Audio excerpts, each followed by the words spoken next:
ஆண்டவனை அடைகிறதுக்கு 4 வழி.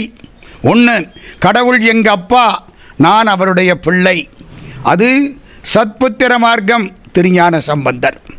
இன்னொன்று, ஆண்டவன் தலைவன், நான் தொண்டன், அதுக்கு பேர் தாச மார்க்கம், அதான் அப்பர் சுவாமி. 3வது, ஆண்டவன் தோழன், நானும் தோழன், சகமார்க்கம், அதான் சுந்தரமூர்த்தி சுவாமி. ஆண்டவன் காதலன், நான் காதலி, அதுக்கு பேர் சன்மார்க்கம், அதுதான் நம்ம மாணிக்கவாசக சுவாமி. 4 வழி. 4ல் எது ரொம்ப சிறப்பு? சன்மார்க்கம்தான் சிறப்பு. அதனால தான் மாணிக்கவாசக பெருந்தகைக்கு அவ்வளவு மரியாதை. என்ன மரியாதைன்னு கேட்குறீங்களா?